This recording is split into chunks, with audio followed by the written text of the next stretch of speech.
안녕하세요. 오늘은 예고해드린 대로 예정론과 자유의지에 대해서 말씀을 나눌까 합니다. 예정론 하면 사실 이게 이제 그 성화의 원리하고 연관되어 있는 중요한 그 주제 가운데 하나가 됩니다.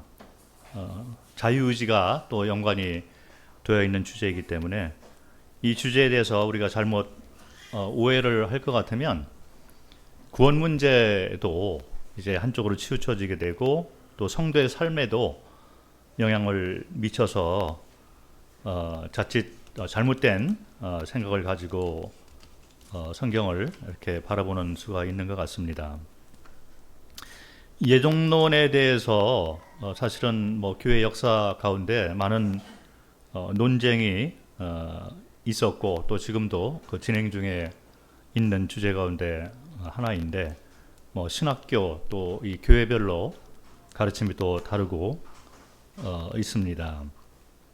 그런데 그와 같은 그 각자 주장하는 그 이론에 그 걸맞는 그런 그 뒷받침을 할 만한 그런 논쟁거리가 될 만한 그런 성경 구절들이 또 있는 것이죠. 그래서 그렇게 그 혼란 가운데 분별들을 하고 있는 경우가 있습니다.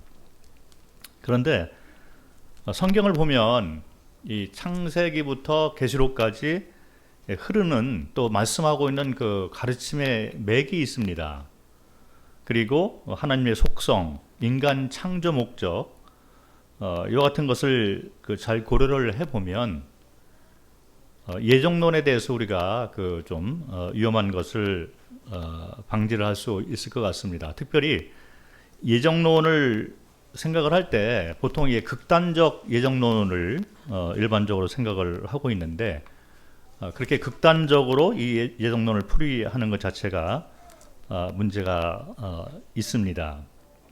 그래서 이번 시간에 예정론이 무엇이고 그리고 그 극단적인 예정론이 이제 문제점이 있는데 그 문제점에 대해서 말씀을 좀 드리고 그렇다면 이제 예정론에 대한 성경적인 그 올바른 분별이 어떻게 돼야 될 것인가 그리고 자유의지가 어떠한 관계 가운데 있는가에 대해서 성경을 통해서 한번 살펴보도록 하겠습니다. 먼저 예정론을 생각을 할 때 조금 이렇게 그 언어에 대해서 좀 정리를 할 필요가 있어요. 언어를 먼저 그 정리를 해보면 두 가지 것을 좀 생각을 해볼 수 있습니다. 하나는 성경을 보면 예정하셨다 이런 말이 나옵니다. 그래서 영어로 보면 이제 predestination 이렇게 얘기를 하죠. 예정하심. 그런데 또 하나 단어가 있어요. 그게 뭐냐면 택하셨다 이런 단어가 있습니다. 이것은 뭐 영어로 보면 election이라는 그 단어가 되는데 사실은 이게 연관이 되지만 좀 구체적으로 들어가 보면 이게 다른 말이 또 됩니다. 그래서 먼저 예정론을 생각할 때 우리는 이 용어에 대한 이 정리부터 할 필요가 있습니다. 예정하심 이런 predestination이라는 이 언어, 이 용어의 그 관계돼서 어떤 그 의미가 담겨 있냐면 계획을 성취하시고 계획을 만들어 놓으시고 성취하심에 초점이 맞춰져 있는 용어가 되는 거예요. 그런데 일렉션 이게 선택하셨다, 택하셨다 이 용어는 사람을 택했다. 그래서 사람의 초점이 맞춰져 있는 용어가 됩니다.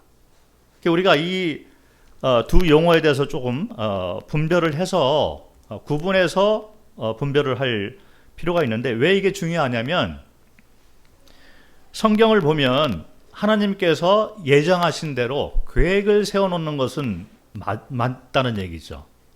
그래서 창조 계획을 세워놓으시고 예정대로 예정하심에 따라서 창조 계획을 세워놓으시고 또 인간이 타락했을 때 이 구속사역, 대속사역의 계획을 세워놓으셨고 그 기준을 어떻게 정해놓으셨고 이와 같은 하나님의 계획에 관한 것에 대해서는 예정론이 합당하게 그 성경은 풀이를 하고 있는 것이죠. 왜냐하면 사람 쪽에서 그와 같은 것을 할 수가 없는 거죠. 하나님께서 먼저 해놓으시지 않으면 그와 같은 것들을 우리가 이뤄갈 수가 없는 것입니다. 그런데 문제가 뭐냐면 일렉션, 이 택하셨다, 이 단어가 이제 문제가 되는 것입니다. 사람을 택하셨다. 그래서 극단적인 예정론을 주장하시는 분들의 이 택하심의 이 의미는 뭐냐면 누가 구원받을 자이고 누가 형벌을 받을 자인가를 미리 다 정해놓으셨다, 이런 얘기를 하고 있다는 거죠. 자, 그래서 천국 갈 자, 지옥 갈 자를 이미 다 택해 놓으셨고, 그리고 그 성도의 삶 가운데에서도 물론 하나님께서 특별하게 부르신 그런 사람들이 있어요. 그런데 이거를 일반적으로 다 적용을 해서 구원받은 성도이지만 하나님께서 쓰시도록 작정한 자가 따로 있다. 그래서 그런 사람만 또 하나님께서 특별하게 사용하신다. 이런 주장을 하는 거죠. 그래서 그들이 이제 그렇게 사용하는 이 단어, 이 택하심의 단어는 그렇게 사람을 다 이렇게 누가 지옥 가고 천국 가고 이런 것들까지 다 택하고 또 쓰임 받는 일꾼의 이런 조건들 가운데서 하나님이 다 정해 놓으셨다. 이렇게 이제 이야기를 하고 있는 것이죠. 그래서 마치 운명론 같은 그런 이야기가 되는 거예요. 그래서 세상 사람들도 그런 얘기를 하고 있습니다. 진리 가운데 있지 않고 사람들이 만들어낸 그런 종교를 믿는 사람들 가운데도 이 운명론을 믿는 그런 사람들이 있는데, 이 기독교 내에도 이 극단적인 예정론을 이렇게 주장하는 분들이 마치 운명론처럼 이렇게 성경을 바라보는 경우가 있습니다. 자, 그런데 이 예정론을 또 우리가 생각을 해보면 신학교라든지 교회 가운데에서 이 예정론을 또 이렇게 여러 이론으로 이렇게 만들어내는 것이 있습니다. 그래서 신학교에 가서 들어보면 예를 들어서 이런 거죠. 하나님께서 처음부터 모든 것을 다 선택하시고 예정해 놓으셨다. 그래서 창세 전부터 모든 것을 다 예정해 놓으시고, 그 얘기는 창세 전부터 누가 천국 갈 자인가, 누가 지옥 갈 자인가까지 다 택해서 미리 그렇게 다 예정해 놓으시고 이제 창조를 하신 것입니다. 그러고 난 다음에 타락하도록 이제 허락을 하시고, 그리고 이제 대속사역을 준비를 하셨는데, 이 대속사역은 구원받을 자만을 위해서 대속사역을 이렇게 준비한 것. 그래서 성령이 이제 구원받을 선택당한 자들만을 위해서 성령이 돕고, 그리고 이제 천국 가도록 이렇게 인도하신다. 이렇게 하는 그런 주장이 있습니다. 그리고 또 다른 또 예정론은 또 뭐가 있냐면, 처음에 만들 때는, 창조할 때는 하나님께서 동일하게 이렇게 계획을 갖지 않으시고 모든 사람을 사랑하도록 이렇게 창조하셨는데 타락을 했습니다. 그러고 난 다음에 하나님께서 누가 지옥 가고 누가 천국 갈 자인가를 택하셨다는 거죠. 그래서 타락한 후에 이제 하나님의 택함이 시작되었다. 그래서 하나님의 일방적인 그런 주권 가운데서 택하신 자만 이제 천국 갈 수 있다. 나머지는 지옥 간다. 그래도 감사해야 된다. 이렇게 주장하시는 그런 이론이 또 있습니다. 그래서 예정론이라 하더라도 이거를 어떻게 또 구별하는가에 따라서 여러 예정론이 있는 것이죠. 그런데 가장 이제 건전한 교리를 우리가 생각을 해보면, 성경적이고 일반적으로 우리가 납득이 될 만한 그런 하나님의 이 방법은 뭐냐면, 하나님의 계획은 뭐냐면, 하나님이 모든 사람에게 복을 주시기 위해서 사람들을 창조를 하신 것이죠. 그래서 당신은 사랑받기 위해서 태어난 사람, 이렇게 복음성가 가사 그 내용대로 모든 사람을 하나님께서 사랑하시고 복을 주시기 위해서 하나님께서 이제 하나님의 속성, 영원한 생명과 거룩함을 허락하셔서 동일하게 이렇게 사랑을 베풀기 위해서 창조를 하셨는데 인간 측에서 이제 타락을 한 것입니다. 그래서 반역죄로 이렇게 그 사람들이 타락을 하게 된 후에 이제 하나님의 사랑이 그대로 변치 않으셔서 대속사역을 그 준비를 하셨는데 이 대속사역은 모든 사람을 위한 대속사역. 이게 이제 맞는 것이죠. 예수님께서 십자가에 돌아가신 것은 선택받은 자만 위해서 돌아가신 것이 아니라 모든 사람을 위해서 하나님께서 예수 그리스도의 죽음과 부활을 통해서 대속사역을 만들어 놓으셨다. 그래서 모든 사람을 초대를 하는 거죠. 다시 돌아와라 이렇게. 그런데 믿음으로 화답한 자만이 이제 구원받는 역사가 일어나고 또 성령이 인치시고 구원받게 되는 이것이 이제 건전한 교리가 됩니다. 그래서 이 극단적인 예정론과 건전한 이렇게 그 교리 가운데 그 차이가 나는 것을 볼 수가 있는 것이죠. 그래서 물론 뭐 성경을 보면 조금 혼란을 야기시킬 만한 그런 구절들이 있지만 그러나 그런 그 구절들도 이렇게 사실 풀이가 좀 되는데 제가 좀 이따가 설명을 좀 드리려고 합니다. 이렇게 극단적인 예정론을 우리가 주장을 하게 되면 문제점들이 발생하게 돼 있어요. 성경에 맞지 않는 그런 주장들이 되는 경우가 있는데 뭐 잘 아시는 바와 같이 디도서를 한번 보겠습니다. 디도서 극단적인 예정론이 어떤 문제점을 가지고 있는지 한번 우리가 상식적으로 생각을 해도 성경에 나와 있는 다른 성경 구절하고 또 이렇게 충돌되는 것을 우리가 볼 수 있는 것이죠. 디도서 2장 11절을 읽겠습니다. 모든 사람에게 구원을 주시는 하나님의 은혜가 나타나. 자, 그래서 구원은 모든 사람을 위한 것이다. 이것이 하나님의 계획이다라는 것입니다. 그런데 극단적인 이제 그 예정론은 선택받은 자만 구원받는 것이다. 이렇게 가르치고 있기 때문에 문제가 되는 것이죠. 그리고 디모데전서 2장 6절. 디모데전서 2장 6절을 보겠습니다. 그가 모든 사람을 위하여 자기를 대속물로 주셨으니 기약에 이르러 주신 증거니라. 자, 여기 보면 대속물로 예수 그리스도께서 자신을 주신 것은 모든 사람을 위하여 줬다. 이렇게 나와 있습니다. 당연한 것으로 우리가 분별을 할 수가 있는 것이죠. 하나님께서 선택을 해서 이 사람들만 천국 가도록 택해서 이 사람들만을 위한 대속사역이 아니라는 것이죠. 요한일서 2장 2절을 보겠습니다. 요한일서 2장 2절. 그는 우리 죄를 위한 화목제물이니 우리만 위할 뿐 아니라 온 세상의 죄를 위하심이라. 그래서 예수 그리스도의 대속사역은 온 세상 사람들의 죄를 위함이다. 이런 말을 하고 있고 베드로후서 3장 9절 베드로후서 3장 9절을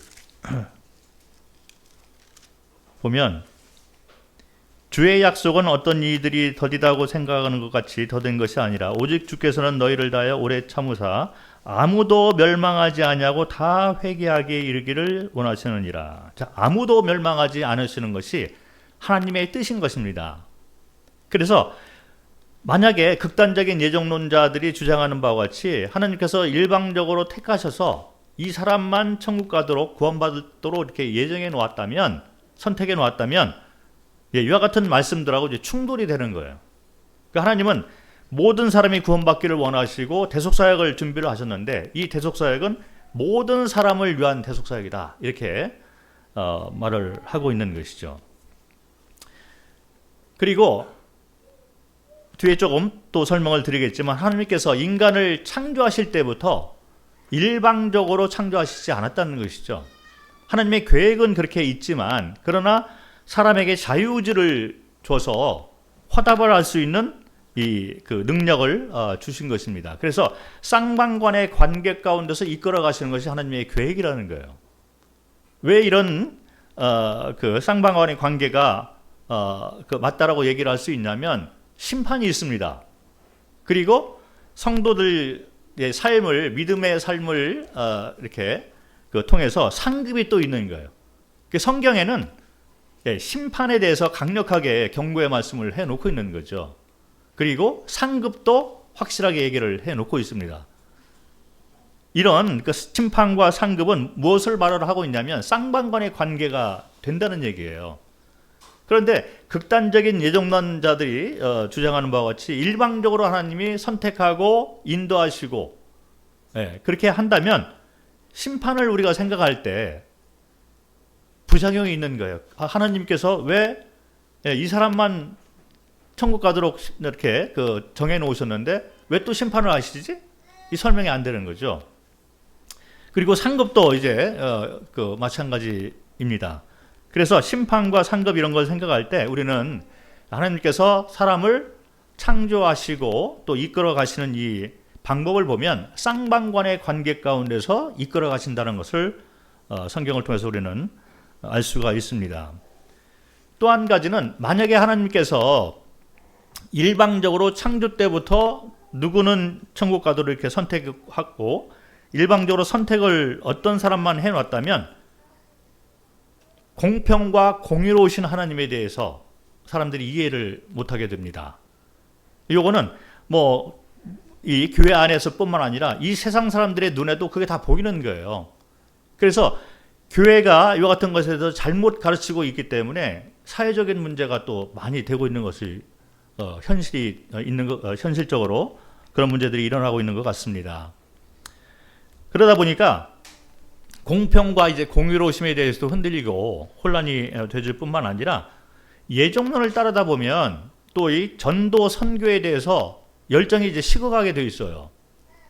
누가 예정돼 있는지 모르기 때문에 무조건 전해야 된다 이렇게 또 말들을 하고 있지만 실제적으로 복음을 전하는 사람들 입장에서 이렇게 생각을 해보면 내가 아무리 복음을 전해도 또 복음을 안 전해도 예정돼 있는 사람들은 어차피 구원받을 거 아니냐 이렇게 생각을 당연히 할 수가 있는 것입니다. 자, 그러면 예수 그리스도께서 대사명으로 남겨놓으신 땅끝까지 이르러 복음을 전하라 이와 같은 성경 구절에 대해서는 이게 충돌이 되는 경우가 되는 거죠. 그래서 그 불신자들도 예정론을 이렇게 들어보면 조롱을 하는 경우가 있어요. 저는 사실 제가 대학을 다니면서 대학생 때 이제 구원을 받았는데 복음을 캠퍼스에서 전했습니다. 그런데 저하고 이제 그 동료였던 그 친구가 교회를 다니는 사람이었어요. 그런데 장로교 계통의 사람이었다 보니까 예정론을 좀 배운 것 같아요. 그래서 이제 예정돼 있는 사람만 이제 구원받게 된다. 이런 얘기를 하게 되니까 그 옆에 있는 사람들이 이제 조롱을 했습니다. 자, 그러면 하나님이 과연 공평하시냐? 그러면 예정돼 있는 사람은 기뻐, 행복해, 감사를 해. 그런데 선택받지 못한 사람들 입장에서 한번 생각을 해본 적이 있느냐? 이런 질문을 했는데 막막하죠. 그런데 그런 그 조롱의 그런 것들을 책으로 써내서 사회적으로 문제까지 일으켰던 것이 과거 이 한국의 그 사회 문제 가운데 있었습니다. 제가 구체적으로 말씀을 드릴 필요는 없는 것 같은데 제가 실제로 그런 그 체험을 하면서 자라났는데 그 한가운데 이제 예정론이 있었던 거예요.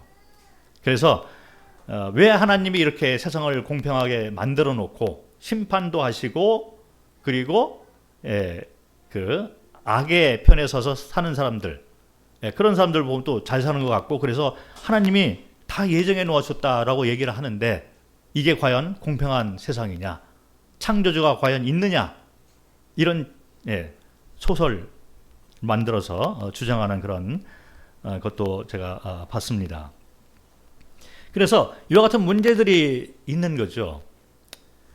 자, 그렇다면 성경적인 올바른 분별의 예정론을 어떻게 우리가 봐야 되느냐. 그리고 이 예정론은 자유의지하고 또 연관이 되어 있습니다. 자, 그래서 지금부터는 예정론에 대한 성경적인 올바른 분별과 자유의지에 대해서 한번 생각을 해보도록 하겠습니다. 먼저 우리가 생각을 해야 될 게 뭐냐면 성경의 맥 가운데 하나님은 창조 때부터 인간을 일방적으로 이끌지 않았다는 겁니다. 쌍방간의 관계 가운데 만드시고 그리고 쌍방간의 관계 속에서 우리를 이끌어 가시고 거기에 맞게 심판도 있고 상급을 주셔서 영원한 계획을 가지고 있다는 거죠. 그래서 우리가 공부한 것처럼 그래서 복음을 우리가 확실한 건전한 교리 가운데에서 우리가 정리를 할 필요가 있는 거죠.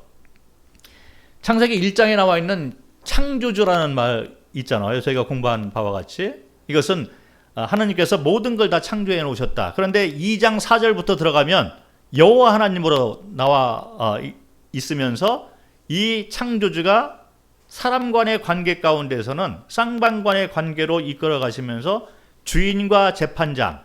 그래서 이제 에덴 동산에 이제 두 나무가 그와 같은 의미를 담고 있으면서 내가 생명의 근원이고 내가 선과의 기준을 정한다.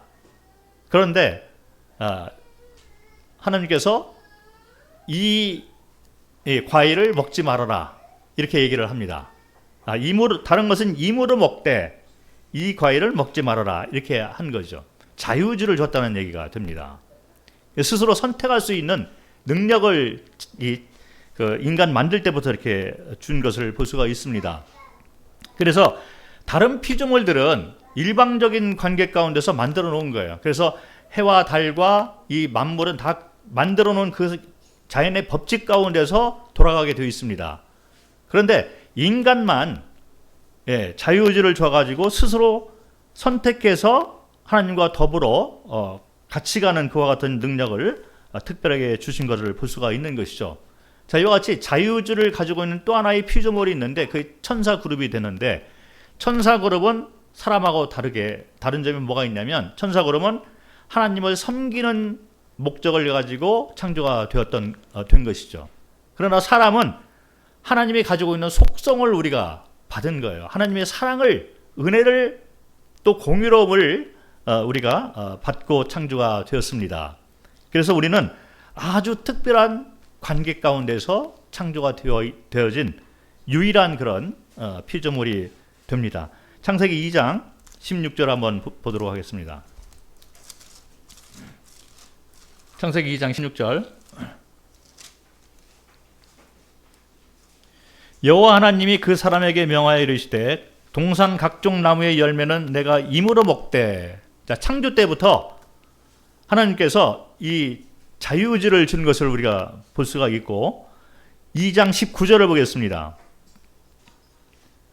여호와 하나님이 흙으로 각종 들짐승과 공중의 각종 새를 지으시고 아담이 무엇이라고 부르나 보시려고 그것들을 그에게로 이끌어 가시니 아담이 각 생물에 부르는 것이 곧 그 이름이 되었더라.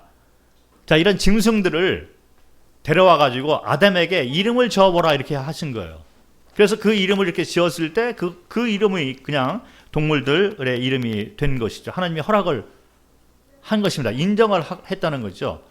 그래서 이와 같이 일방적으로 만들어 놓고 그대로 살도록 한 것이 아니라 하나님께서 이제 동물들을 이끌어서 이걸 한번 지어봐라. 그 이름을 졌을 때 그거를 그대로 허락하시는 장면을 볼 수가 있어서 창조 때부터 하나님의 계획 가운데서 인간은 자유의지를 가지고 창조가 되었고 이렇게 살아가고 있는데 예정론에 그 분들이 이제 얘기하는 게 뭐냐면 타락한 후에 자유의지가 상실이 되었다. 이 능력이 상실이 되었다. 그래서 토탈 루인이라고 얘기를 합니다. 그래서 완전한 타락 이걸 얘기를 하는 거죠. 뭐 신학자들이 하는 용어인데 구체적으로 들어갈 필요는 없을 것 같은데 어쨌든 타락 전에는 자유의지가 그대로 있지만 타락을 한 후에 이제 자유의지 자체도 완전한 상실이 되어져서 하나님을 찾고 선택할 수 있는 그와 같은 능력 자체가 타락했다. 완전한 타락이다. 그래서 사람이 회복되고 구원받기 위해서는 하나님이 선택하지 않으면 안 된다. 이런 주장을 하고 있는 거죠. 자, 그런데 과연 그럴까요? 한번 보도록 하겠습니다. 창세기 4장을 보겠습니다. 창세기 4장 7절을 보도록 하겠습니다. 자, 창세기 4장은 타락한 후의 장면이 되는 거예요. 네, 창세기 4장 7절을 보면 이미 에덴 동산에서 타락을 하고 쫓겨난 상태에 있습니다. 그래서 가인과 아벨에 대한 이야기를 하고 있는데, 가인이 이제 자기의 일에 재물을 하나님께서 받지 않으니까 화가 나 있는 거예요. 7절을 보겠습니다. 내가 선을 행하면 어찌 낫을 들지 못하겠느냐? 선을 행하지 아니하면 죄가 문에 엎드려 있느니라. 죄가 너를 원하나 너는 죄를 다스릴지니라. 이런 말을 하고 있습니다. 무슨 얘기냐면 아직도 타락을 해서 이제 에덴 동산에서 쫓겨난 상태이지만 아직도 자유의지의 능력이 상실이 안 됐다는 얘기를 하고 있는 거예요. 죄가 너를 유혹을 하려고 기다리고 있는데 너는 여기에 넘어지지 말고 죄를 다스려라. 네가 선택을 잘해야 된다. 이 얘기를 하고 있는 거예요. 만약 죄에게 유혹을 당해서 네가 넘어진다면 네 책임이다. 이런 얘기가 되는 것이죠. 여전히 타락한 후에도 이제 자유의지의 능력은 그대로 유지가 되고 있고 유효한 것을 우리는 성경을 통해서 볼 수가 있습니다. 노마서를 한번 보도록 하겠습니다. 노마서 3장. 예정론을 주장하는 분들이 사용하는 성경 구절 가운데 이것이 많이 사용되고 있는 성경 구절 가운데 하나인데, 노마서 3장 10절부터 12절을 보겠습니다. 기록된 바 의인은 없나니 하나도 없으며 깨닫는 자도 없고 하나님을 찾는 자도 없고 다 치우쳐 함께 무익하게 되고 선을 행하는 자가 없나니 하나도 없도다. 자, 여기 보면 의인은 없나니 하나도 없으며 깨닫는 자도 없고 하나님을 찾는 자도 없다. 자, 그래서 이 성경 구절을 얘기를 하면서 자유의지 자체가 없는 거 아니냐. 그래서 사람으로서는 하나님을 찾는 자가 아무도 없다. 이런 얘기를 하는 거예요. 자, 그런데 이 성경 구절은 무슨 말을 하고 있냐면 자유의지 자체가 상실되고 무효하게 됐다는 말을 하는 것이 아니라 윤리적으로 사람의 행위 자체가 이미 타락한 사람의 행동을 하고 그렇게 살아가고 있기 때문에 하나님 편에 서서 이렇게 하나님을 찾고 윤리적으로 이렇게 건전한 삶을 사는 사람이 없다는 얘기를 하고 있는 거예요. 그러나 자유의지까지 완전하게 상실되었다는 말은 아닌 것입니다. 저 자유의지까지 완전히 상실되었다면 심판이 있으면 안 되는 거죠. 그리고 상급이 있어서는 안 되는 거예요. 그래서 타락을 한 후에도 여전히 이렇게 자유의지는 유효하다, 이런 것을 마음에 두시면 될 것 같습니다. 자, 그런데 예정론을 우리가 살펴보다 보면 성경 구절에 예정론이 맞는 거 아니야? 이렇게 할 만한 그런 구절들이 제법 많이 나와 있는 걸 볼 수 있어요. 자, 그런데 예정론을 생각할 때, 예정론은 아까 말씀드린 대로 용어를 우리가 잘 생각을 해야 되는데, 선택과 예정하심은 약간의 차이가 있다는 것을 제가 미리 말씀을 드렸습니다. 자, 그런데 예정론을 생각할 때 먼저 하나님께서 뭘 보시는가를 생각을 해봐야 되는데, 말씀을 한번 보도록 하겠습니다. 노마서 8장 29절.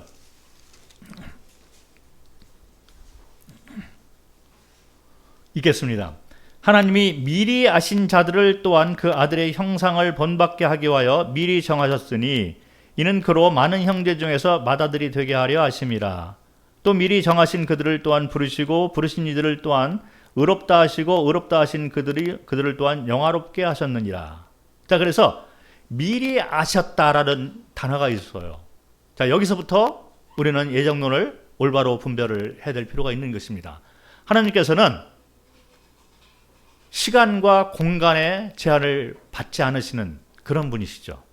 그거를 우리가 염두에 둘 필요가 있는 거예요. 자, 무슨 말을 하고 싶냐면 구원의 문제를 이렇게 생각을 할 때 하나님께서 예정해 놓으신 계획이 있습니다. 그것은 뭐냐면 모든 사람들이 영원한 삶을 하나님과 더불어 살기를 원하시는데 사람이 다 타락을 했습니다. 그래서 사람이 타락을 했지만 자유의지의 능력은 아직 유효하게 되어 있는 거죠. 그래서 이 대속사역을 이렇게 모든 사람을 위해서 예비를 해 놓으셨습니다.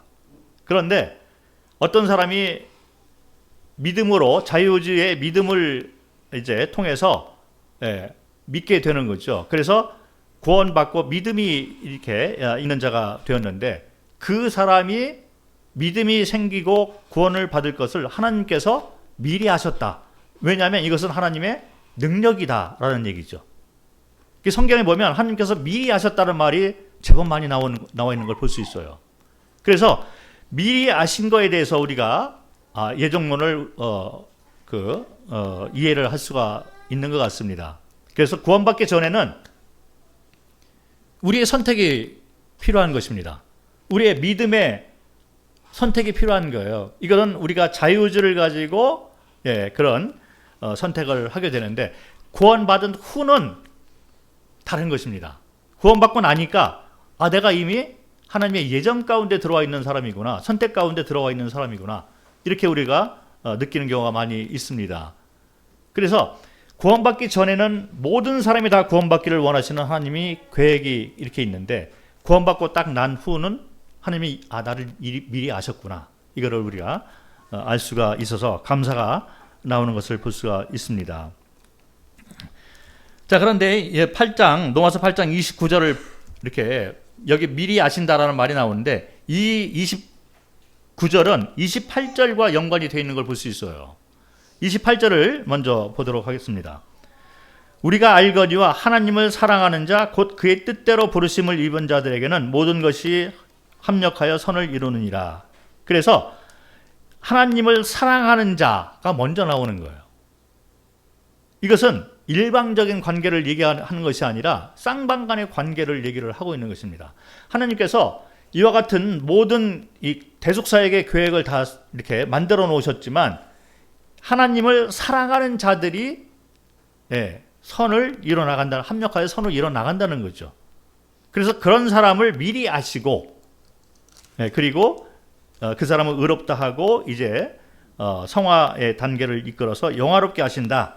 이것이 바로 예정론의 이제 그 설명이 되는 것입니다. 쌍방간의 관계를 요구하고 있는 것이죠. 하나님을 사랑하는 자를 하나님이 미리 아셨다. 이런 말을 하고 있습니다. 그것은 하나님이 가지고 계신 그 능력, 권위에 해당되는 것입니다.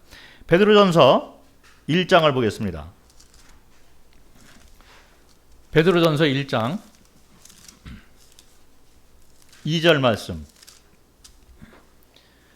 곧 하나님 아버지의 미리 아심을 따라 성령이 거룩하게 하심으로 순종함과 예수 그리스도의 피 뿌리심을 얻기 위하여 택하심을 받은 자들에게 편지하노니 은혜와 평강이 너희에게 더욱 많을지어다.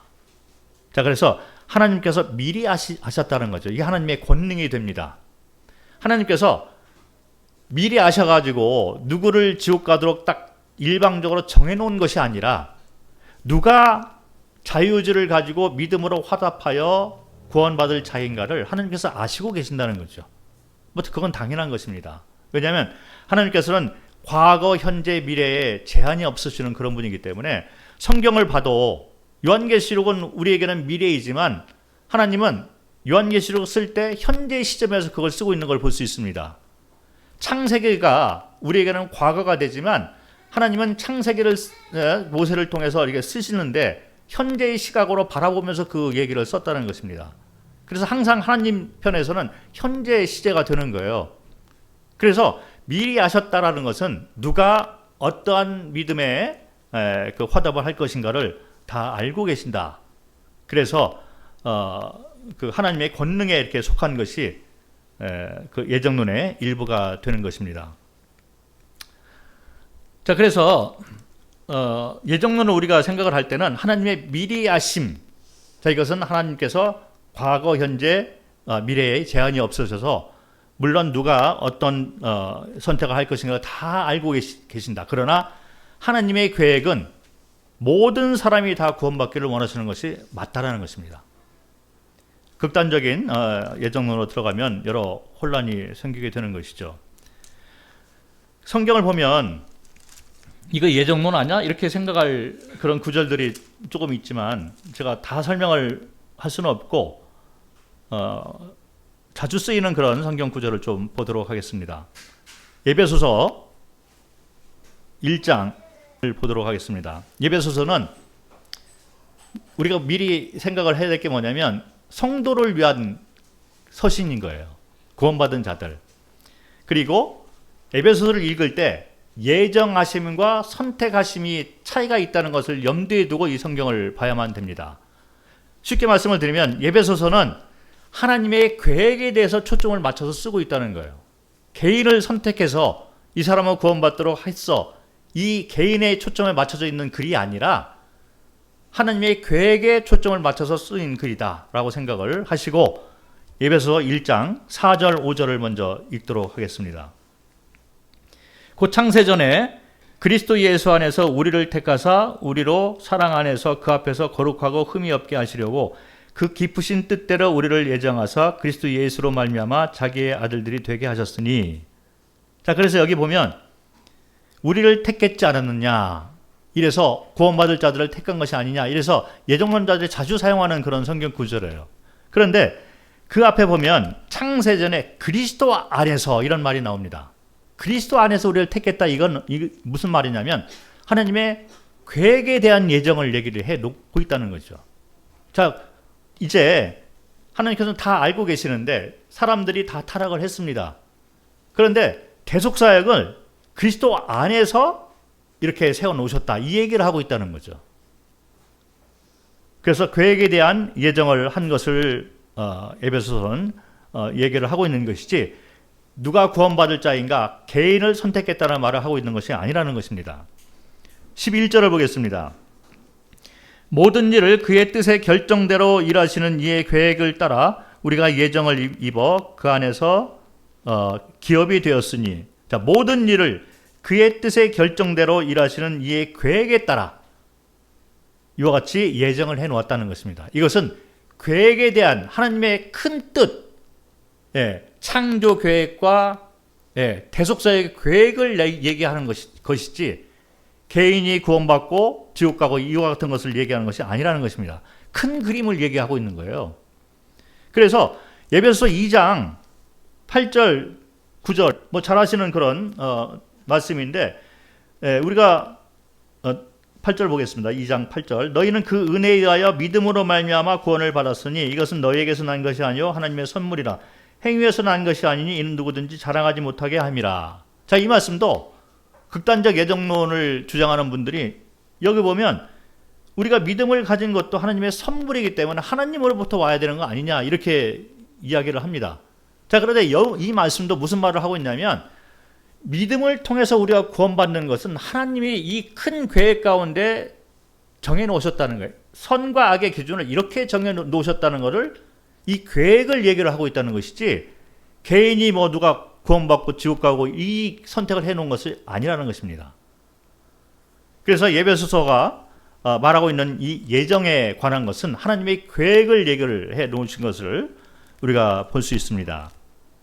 또 한 가지 조금 혼란 가운데 우리가 생각할 수 있는 성경은 로마서 9장이 됩니다. 9장에 보면 10절부터 13절에 로마서 9장 10절 그뿐 아니라 또한 리브가가 우리 조상 이삭 한 사람으로 말미암아 임신하였는데 그 자식들이 아직 나지도 아니하고 무슨 선이나 악을 행하지 아니한 때에 택하심을 따라 되는 하나님의 뜻이 행위로 말미암지 않고 오직 부르시는 이로 말미암아 서게 하려 하사. 그래서 13절에 보니까 기록된 바 내가 야곱은 사랑하고 에서는 미워하였다. 그래서 태어나기도 전에 하나님께서 택해서 이렇게 한 것이 아니냐 이렇게 볼 수 있는 그런 구절이죠. 그런데 로마서 전체를 9장 전체를 이렇게 바라보면 무슨 얘기를 하고 있냐면 믿음으로 의의 기준을 삼았다는 얘기를 하고 있어요. 여기 보면 로마서 9장 30절 보겠습니다. 30절. 그런즉 우리가 무슨 말을 하리요?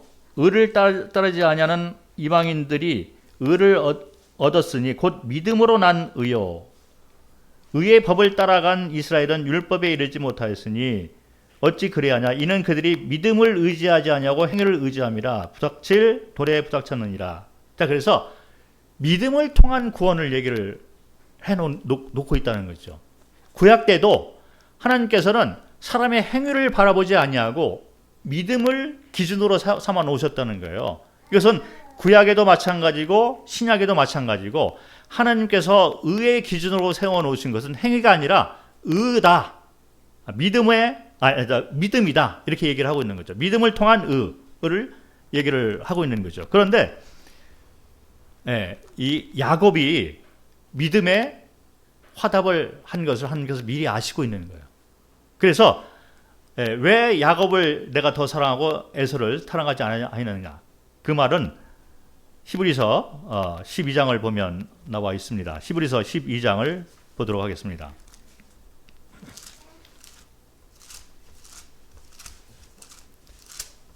히브리서 12장 16절 17절.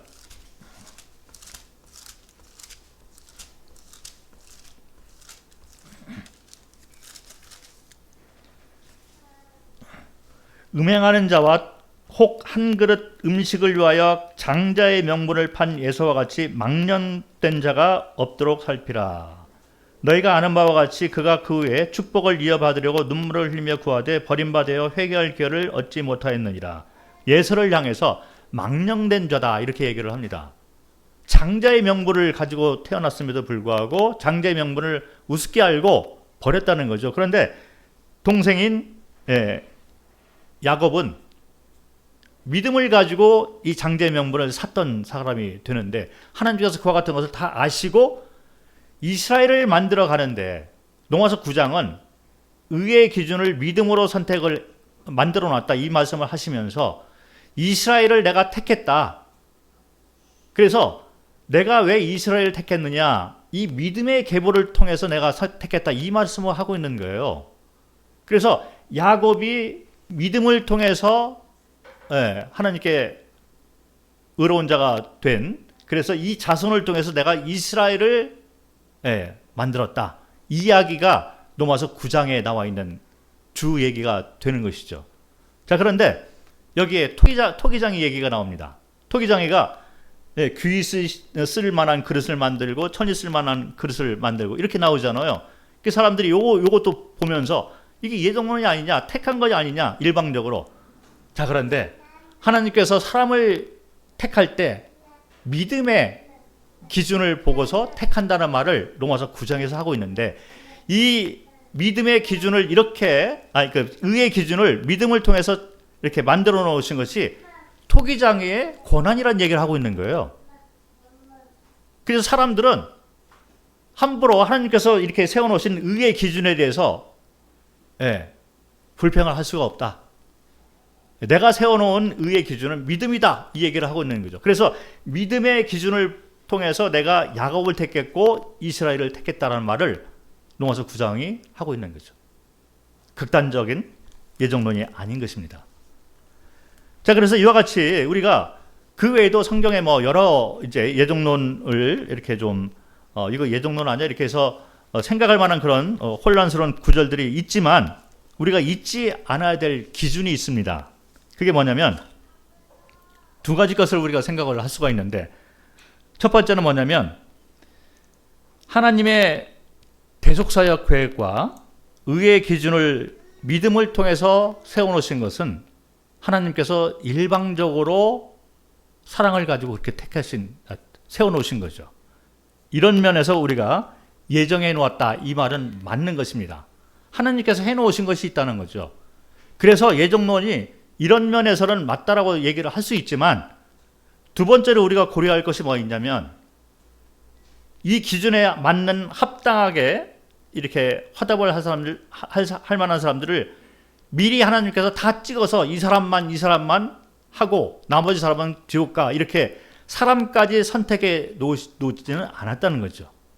자, 이것은 자유의지를 통해서 각 사람이 선택하도록, 믿음으로 화합하도록 만들어 놓고 다 이렇게 허락을 하셨다는 것입니다. 그래서 이 사람이 믿음으로 화답했을 때 그 사람이 구원받고, 화답을 안 하고 불신을 계속 가지고 있다면 그 사람은 심판을 받게 되어 있다는 것입니다.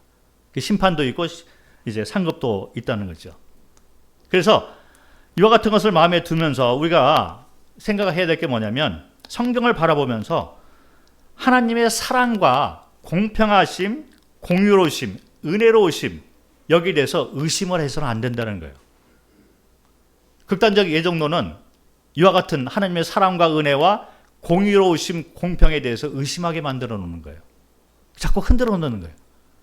그런데 의외로 사탄이 이와 같은 잘못된 예정론을 통해서 이 세상을 흔들어 놓는 경우가 많이 있어요. 교회도 많이 흔들림을 당하고 이단들도 많이 생기고 그렇습니다. 그런데 상식적으로 우리가 자유주의를 가지고 생각을 해봐도 하나님의 사랑이 변할까요? 은혜가 변할까요? 공의로우심이 잘못되어 있을까요? 그렇지 않다는 것입니다. 우리는 여기에 대해서 불신의 마음을 가져서는 안 된다는 것이죠. 하나님은 모든 사람을 사랑으로 만드시고 사랑으로 이끄십니다.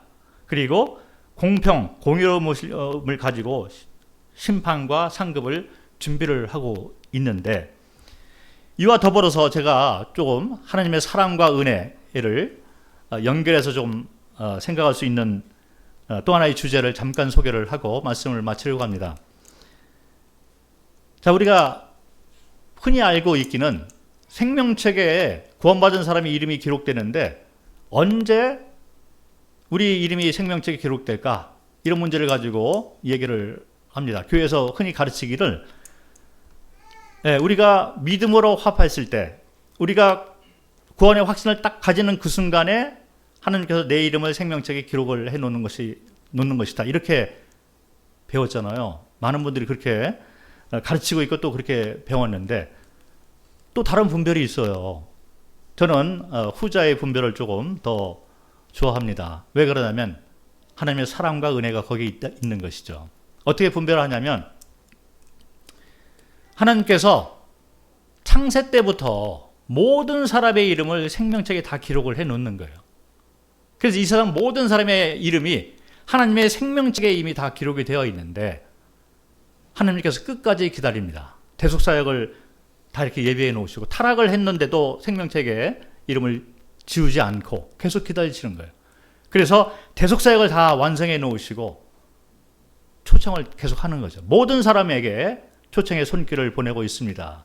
그런데 끝까지 안 믿고 이 세상을 마감하는 사람들이 있어요. 자, 그러면 하나님께서 끝까지 기다리다가 마지막 순간에 그 사람의 이름을 생명책에서 지워버린다는 거죠. 심판을 받게 되는데, 왜 그러냐면 결국에 그 사람의 이름이 생명책에서 제함을 받았기 때문에 그 사람은 심판을 받게 되는 것입니다. 자, 그런데 하나님께서 끝까지 처음부터 생명책에 모든 사람의 이름을 다 기록을 해 놓으시고 끝까지 기다리는 하나님의 사랑, 공의로우심을 우리는 기억을 해야 된다는 거죠. 이것이 바로 복음의 한 부분이 된다고 생각을 합니다. 그리고 이와 같은 성경 구절을 지원해 줄 만한 그런 이와 같은 성경의 가르침을 지원해 줄 만한 성경 구절이 있어요. 한번 잠깐 보도록 하겠습니다. 시편 69장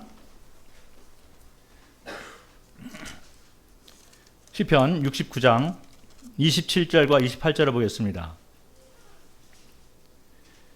그들의 죄악에 죄악을 더하사 주의 공의에 들어오지 못하게 하소서. 그들을 생명책에서 지우사 의인들과 함께 기록되지 말게 하소서. 이런 말이 나와 있습니다. 그래서 이 시편 기자는 악인들이 생명책에 똑같이 이름이 기록이 되어 있는데 이 삶을 보니까 공의롭지 못한 삶을 산다는 거예요. 그래서 간구를 하고 있는 거예요.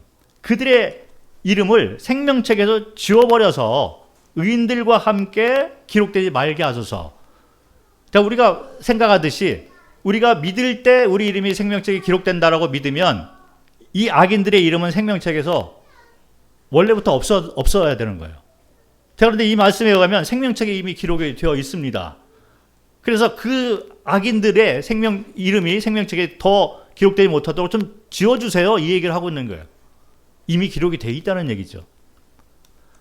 자, 그리고 찾지는 않겠지만 출애굽기 32장 32절 33절에 보면 모세가 이스라엘이 죄를 졌을 때 그들을 위해서 이제 하나님께서 용서해 주십시오 하고 이제 간구를 하는 거예요. 그러면서 간구하는 내용 가운데 그 얘기를 하잖아요. 내 이름이 생명책에서 지음을 받을지라도 그들을 좀 용서해 주십시오. 이런 얘기를 합니다.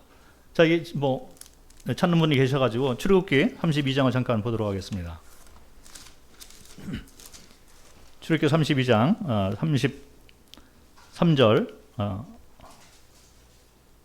여호와께서 32절부터 보겠습니다. 그러나 이제 그들의 죄를 사하시옵소서. 그렇지 아니하시면 원컨대 주께서 기록하신 책에서 내 이름을 지워버려 주옵소서.